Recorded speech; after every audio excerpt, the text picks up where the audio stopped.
Ob koncu bronaste dobe je vzhodni del Sredozemlja predstavljal dom nekaterih najmočnejših kraljestev v starodavnem svetu.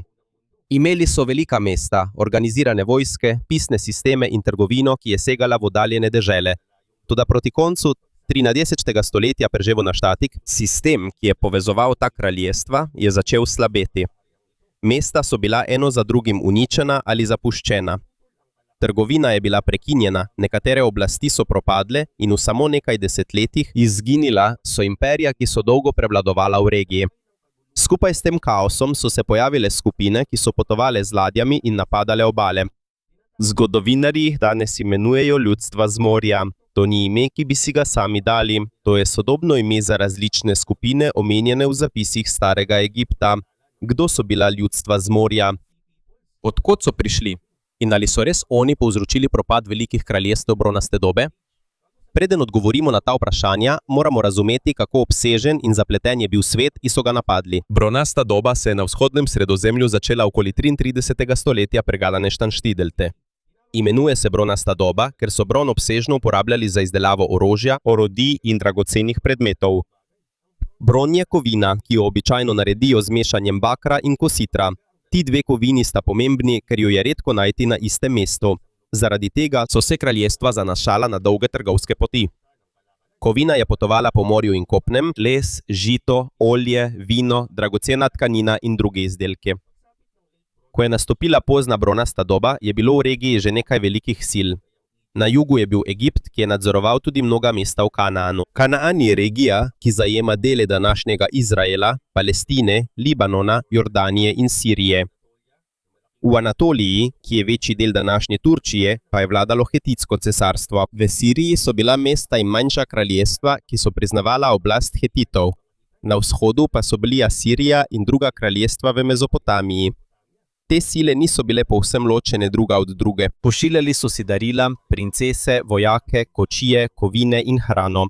Imeli so tudi sporazume in diplomatska pisma. Ko je neko območje oslabelo, je lahko prizadelo tudi številna druga območja. Tu so se začele velike težave. Okoli 13. in zgodnjega 12. stoletja prizigo naše štivo je regija doživela velik pritisk. Obstajajo dokazi o suši in pomanjkanju hrane na nekaterih območjih. Prišlo je tudi do vojn, bojev za oblast, uporov in uničenja trgovskih poti. Kraljestva, ki so bila odvisna od uvožene hrane in kovin, so postala bolj ranljiva. Če žito ni prispelo, je prebivalstvo lahko stradalo. Če ni prispel kositer, je bilo težko izdelovati bronasto orožje. Ko kralj ni več mogel plačevati svoje vojske in uradnikov, se je lahko celotna vlada zrušila. Sredi teh težav so se napadi na obale povečali. Prvi jasen zapis o morskih ljudstvih je bil napisan v času faraona Merneptaha. Bil je sin Ramzesa Velikega in je vladal v Egiptu v pozni 23. stoletju pred nadami Deštedoh. Okoli leta 1208 pred njeno štolido je vojska iz Libije napadla zahodni del delte Nila. Libijcem so se pridružili tuji bojevniki, ki so bili v zapisih imenovani kot Šerdeni, Šekeleši in Luka. Z njimi so bile še druge skupine. Poimenovali so jih ljudje, ki prihajajo iz severnih dežel in različnih krajev. Nekateri med njimi so bili morda bojevniki, ki so iskali nova ozemlja, medtem ko so bili drugi morda plačanci ali najemni vojaki. Premagala jih je vojska Merneptaha. Zaradi tega so Egipčani svojo zmago vklesali v stene Karnaka, velik tempeljski kompleks v bližini današnjega mesta Luksor. Pravzaprav je Egipt že poznal nekatere od teh skupin še pred napadom. Nekateri Šerdeni so namreč že služili kot vojaki v egiptovski vojski. To pomeni, da morski narodi niso nenadoma vzniknili kot nova država. Namesto tega so jih sestavljale različne skupine, ki so lahko imele različen izvor in cilje. Med njimi so bili morda pomorščaki, vojaki, begunci, družine in ljudje, ki so iskali varnejšo ali bogatejšo deželo. Kljub njihovemu porazu so se nekatere od teh skupin ponovno omenile v egiptovskih zapisih več kot 30 let kasneje. In v tistem času so bili nemiri po vsem vzhodnem Sredozemlju še hujši. Ena izmed prvih velikih sil, ki je popolnoma propadla, je bilo Hetitsko cesarstvo. Prestolnica Hetitov je bila Hatuša, močno utrjeno mesto v središču Anatolije. Imelo je mogočna obzidja, palače, templje in zgradbe, ki jih je uporabljala vlada. Toda še preden je cesarstvo dokončno propadlo, se je že soočalo s pomanjkanjem hrane, sovražnimi kraljestvi, spopadi na mejah in težavami z vodstvom. Okoli leta 1200 predimo nehane šteti so bili pomembni deli Hatuše požgani in zapuščeni. Ni jasno, ali je mesto uničila ena sama vojska, morda jih je napadlo več napadalcev ali pa so imeli lokalne sovražnike ali pa so jih napadli od zunaj. Tako je centralna oblast Hititskega imperija postopoma izginila in nekdanja mesta pod njegovo oblastjo so bila prepuščena sama sebi, da se branijo. Hkrati so bila napadena tudi obalna območja Anatolije, Ciper, Sirija in Kanaan. To ni bil en sam velik napad, ki bi ga vodil en kralj, temveč so različne skupine večkrat potovale in udirale tja. Nekatera mesta so prva padla, medtem ko so druga mesta preživela in nato znova padla ob ponovnih napadih. Eno najpomembnejših krajev v tej zgodbi je Ugarit. Ugarit je bilo bogato mesto na obali današnje Sirije. Njegova lokacija je pomembna, ker je bila povezana s trgovskimi potmi do Egipta, Cipra, Anatolije, Mezopotamije in otokov Egejskega morja.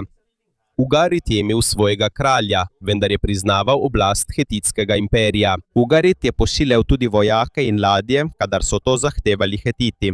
V zadnjih dneh mesta je kralj Ugarita, Amurapi, prejel opozorilo s Cipra. Na morju so opazili sovražne ladje. Svetovali so mu, naj okrepi obrambo, zbere vojake in varuje svoja mesta. Toda Amurapi skorajda ni imel več s čim braniti svojih mest. Večina njegove vojske je bila na ozemlju Hititov. Ladje Ugarita so bile poslane na obalo Luke na jugozahodu Anatolije. Tako so med odsotnostjo njegovih vojakov in ladij prišli napadalci. V enem od pisem je Amurapi poročal, da so sovražniki požgali njegova mesta in uničili njegovo deželo. Prvotno naj bi prispelo le nekaj ladij, toda jih je bilo dovolj, da so povzročile veliko škodo njegovemu skoraj nebranjenemu kraljestvu. V začetku 12. stoletja prisko Negoštitomom je bil Ugarit uničen in nikoli več ni bil obnovljen kot veliko kraljestvo. Pisma, ki opisujejo bližajočo se nevarnost, so arheologi našli v ruševinah mesta. Ta pisma so zelo pomembna, saj niso le zgodbe o vojni, napisane mnogo let kasneje. So kot sporočila, ki so bila zapuščena, medtem ko se je nesreča pravkar dogajala. To so opozorila voditeljev, ki so videli, kako mesta, za katera so mislili, da so varna, počasi izginjajo. Toda padec Ugarita je bil le del večje krize. Medtem ko so Hititi izginjali in so mesta v Siriji ter na Cipru gorela, nekateri oboroženi skupine imigranti pa so se pomikali proti jugu in potovali po regiji. Kmalu se je ena od teh skupin soočila z enim izmed preostalih najmočnejših kraljestev v vzhodnem Sredozemlju. In to je bil Egipt. Ko so prispeli na mejo Egipta, nekatere skupine niso prinesle le vojske. Na egipčanskih izrezljanih podobah lahko vidimo vozove z ženskami, otroki, gospodinjskimi predmeti in živalmi. To nakazuje, da so bile družine, ki so iskale nov dom, skupaj z bojevniki, pripravljenimi na boj. Faraon Ramzes III je vedel, da ni dovolj čakati v prestolnici, zato je moral ustaviti napadalce, preden bi lahko vstopili v bogato deželo ob Nilu.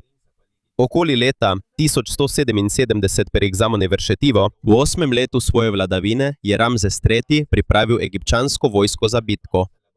Po napisih v Medinet Habuju je prišlo do spopada na kopnem in še ene velike bitke na vodi.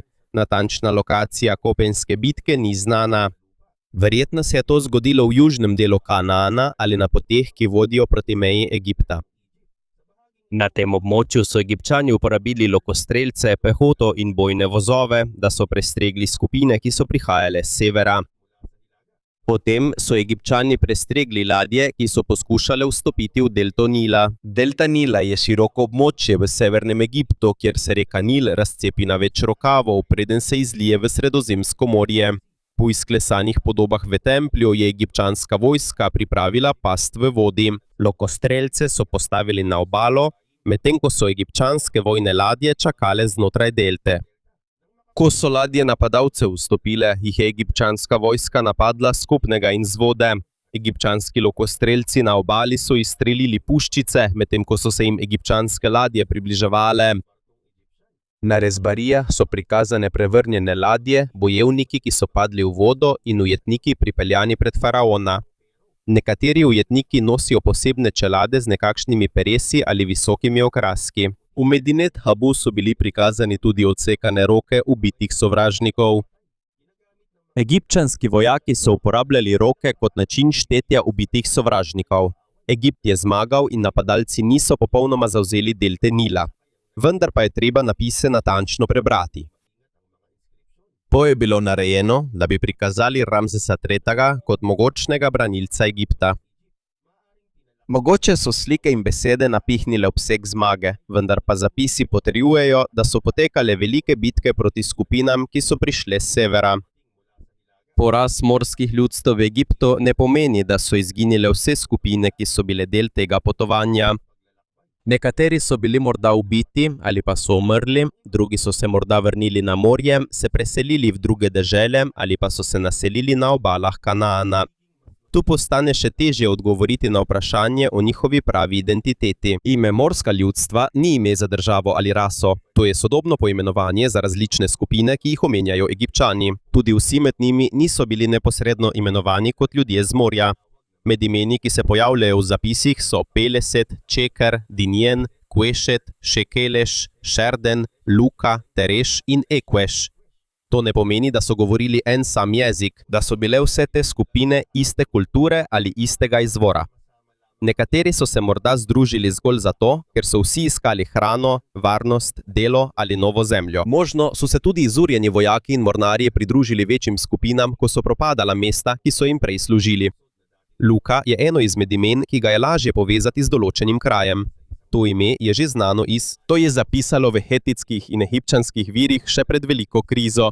Verjetno so Luka izvirali iz južnega dela zahodne Anatolije na območju današnje Turčije. Druge skupine je težje določiti. Nekateri raziskovalci povezujejo Šerden s Sardinijo in Šekeleš s Sicilijo zaradi podobnosti imen.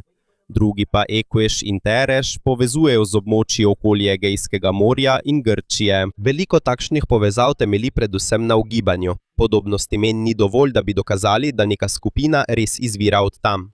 Možno je tudi, da so se preselili na ta območja šele po nemirih v vzhodnem Sredozemlju. Od vseh skupin povezanih z morskimi ljudstvi imajo Peleset najbolj jasne sledi. Peleset se običajno povezujejo s Filistejci, to je skupina, ki je živela na južni obali Kanaana v začetku železne dobe. Med njihovimi pomembnimi mesti je bila Gaza, Aškelon, Ašdod, Ekron in Gat. Filistejci so kasneje postali znani kot tekmeci starodavnih Izraelcev v zgodbah iz hebrejske Biblije. Toda preden so se pojavile te zgodbe, že je prišlo do velikih sprememb v kulturi mest, kjer so živeli Filistejci. Pri izkopavanjih v Škelonu, Ekronu in drugih krajih so našli lončenino z vzorci, ki so podobni tistim iz mikenske kulture. Mikenci so bili ljudje, ki so živeli na grškem kopnem in okoli Egejskega morja v poznobronasti dobi. Nekateri predmeti, ki so jih našli, niso bili le uvožena lončenina, narejeni so bili na kraju samem iz lokalne gline, vendar so sledili slogu in načinu izdelave, ki je bil znan v egejskem svetu. To nakazuje, da so prišli ljudje, ki so seboj prinesli lastno znanje o izdelavi lončenine. Opazili so tudi podobnosti pri nekaterih vrstah hrane, hišah, orodjih in verskih predmetih. Sčasoma so se te navade pomešale s kulturo Kanancev, ki so že dolgo živeli na tem območju. Dokazi so postali še močnejši leta 2019, ko so znanstveniki preučevali starodavni DNK iz človeških ostankov v Aškelonu. Pri otrocih, pokopanih v začetku železne dobe, so odkrili del genetskega porekla, ki je povezan s populacijami iz Južne Evrope. To ni določilo točnega otoka ali države kot izvora Filistejcev. To je samo pokazalo, da so prišli ljudje, povezani s populacijo z druge strani Sredozemlja, prav v času, ko se je v Aškelonu pojavila nova kultura. Novi prišleki so se hitro pomešali z lokalnimi Kananci. Že po nekaj generacijah je bilo v DNK težko zaznati nekdanjo veliko razliko. Zaradi tega je jasno, da Filistejci niso bili le vojska, ki je nenadoma napadla in odšla. Bili so del večjega preseljevanja ljudi proti vzhodnemu Sredozemlju. To še vedno ne pomeni, da je zgodba vseh tako imenovanih morskih ljudstev enaka. Morda so bile nekatere skupine iz Anatolije, nekatere iz Egeje in nekateri domačini so se jim pridružili, ko so se nemiri stopnjevali. Medtem ko so mikenska, hetitska in kanaanska mesta propadala, lahko naraste število vojakov, mornarjev, kmetov in družin, ki so izgubile domove in voditelje. Nekateri so postali napadalci, drugi pa migranti, ki so iskali nov kraj za življenje. Nekateri so morda postali oboje, borili so se, da bi pridobili zemljo, kjer bi lahko živele njihove družine. Zato ni dovolj, da ljudstva z morja opisujemo kot skrivnostno vojsko, ki je nenadoma prišla iz morja. Verjetneje so bili spremenljiva mešanica številnih skupin, vključno z ljudmi, ki jih je odnesel propad nekdanjih kraljestev. Toda najpomembnejše vprašanje ostaja: so bili oni resnični razlog za propad sveta bronaste dobe, ali so prišli šele, ko se je celoten sistem že bližal zrušitvi? Odgovor ni preprosto, da ali ne.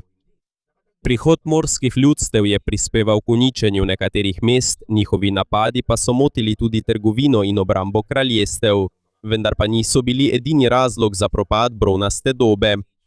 Še preden so prišli največji napadi, so številna kraljestva v vzhodnem Sredozemlju že slabela. Različne težave so hkrati prizadele njihov medsebojno povezan svet. Ena največjih težav je bila podnebne spremembe. Študije o starodavnem cvetnem prahu kažejo, sedimenti in letnice dreves, da so nekateri deli vzhodnega Sredozemlja in Anatolije doživeli hudo sušo. V osrednji Anatoliji so v letnicah dreves zaznali obdobje hude suše okoli let 1198 do 1196 predenesekno štative. Več let zaporedne suše predstavlja veliko nevarnost za kraljestvo, ki je odvisno od kmetijstva.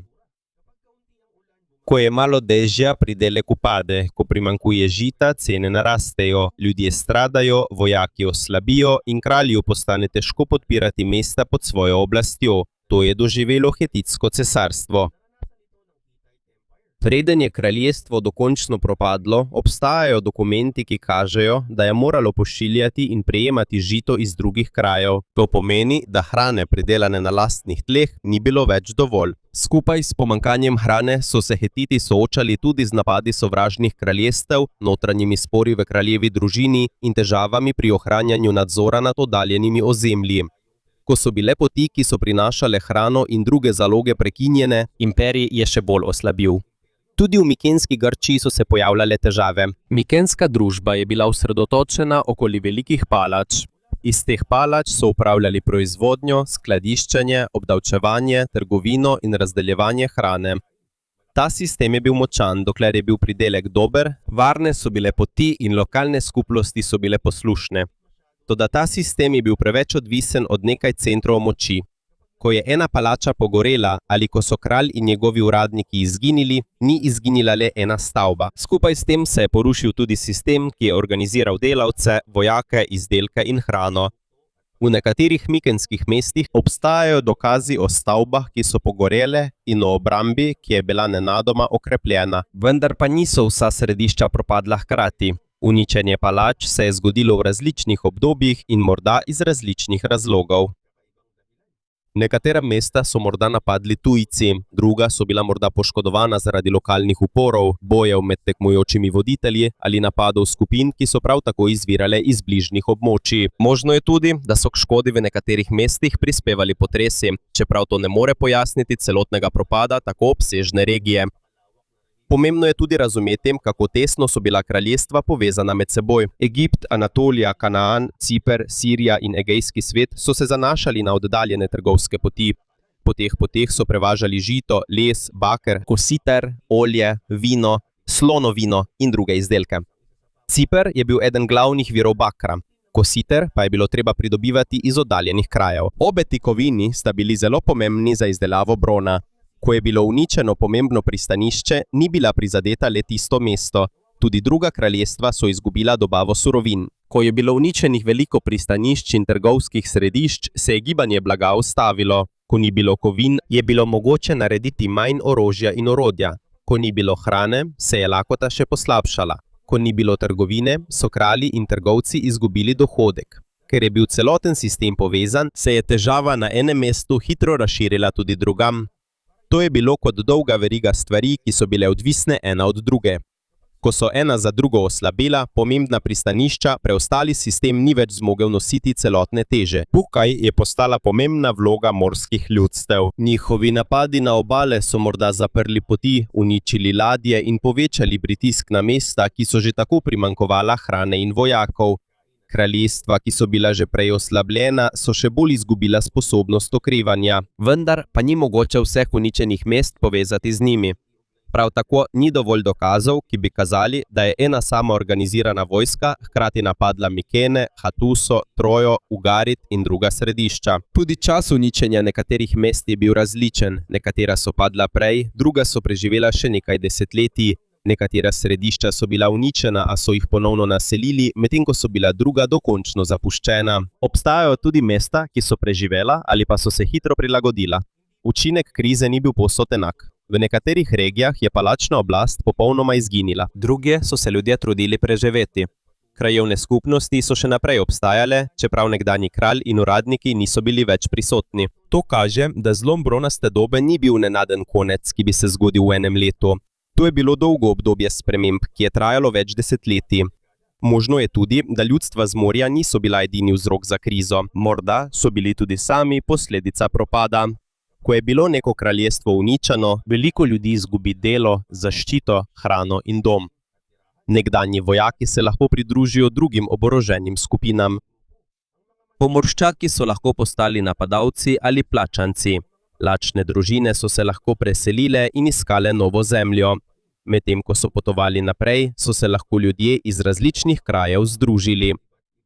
Možno je, da so prišli iz Egejskega morja, Anatolije, Cipra, Kanaana in drugih delov Sredozemlja. Morda so bile nekatere skupine najprej napadene v lastni deželi, preden so se pridružile napadom na druga mesta. Na ta način lahko oseba, ki je bila žrtev padca v lastnem mestu, postane del skupine, ki povzroči uničenje na naslednjem kraju. Zato so lahko ljudstva z morja v različnih fazah svojega potovanja postali tako napadalci kot begunci. To pa ne izniči škode, ki so jo povzročili s svojimi napadi. To samo kaže, da je njihova zgodba bolj zapletena in bolj človeška kot podoba skrivnostne vojske, ki si je želela le uničevanja. Po krizi se je vzhodno Sredozemlje spremenilo. Hetitsko cesarstvo je kot velika sila izginilo. Sistem palač v Mikenski Grčiji se je zrušil. Ugarit ni bil več obnovljen.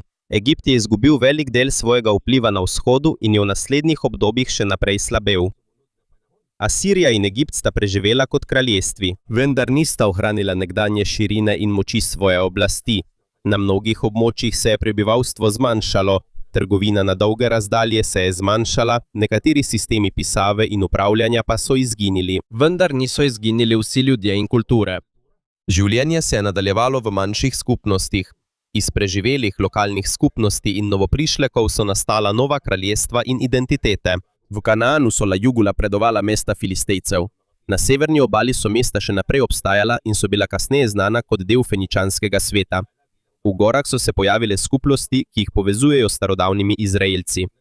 V Anatoliji in Siriji nastala so manjša kraljestva, ki so podedovala nekatere tradicije Hetitov. Uporaba železa je prav tako postopoma postajala vse bolj razširjena.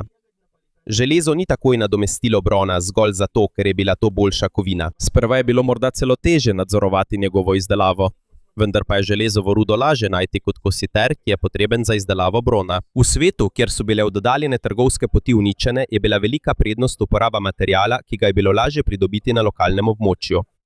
Tukaj se je končalo obdobje velikih palač in tesno povezanih kraljestev. Hkrati se je začelo oblikovanje novih družb, ki bodo pomembne v železni dobi. Na koncu ni bila samo ena vojska tista, ki je zrušila svet bronaste dobe. Oslabeli so ga suša, pomanjkanje hrane, notranji spopadi v kraljestvih, vojna, preseljevanje prebivalstva in propad trgovine. Ko so prišli morska ljudstva, bil velik del sistema že na robu zloma. Prispevali so k kaosu in morda neposredno uničili nekatera mesta. Vendar pa so bili morda tudi sami ljudje, ki so bežali iz sveta, ki se je že rušil za njihovimi hrbti. Pravi pomen zloma bronaste dobe ni le v tem, kdo je požgal katero mesto. To kaže, kako lahko zelo bogat in mogočen svet postane ranljiv, kadar so hrana, trgovina, vlada in varnost odvisni od sistema, ki nima dovolj obrambe pred zaporednimi krizami. Morska ljudstva so postala najbolj prepoznaven obraz zloma, vendar se za njihovimi ladjami skriva še globlja zgodba. Celoten svet, ki je postopoma izgubljal sposobnost ohranjanja pri življenju sistema, ki mu je nekoč dal moč.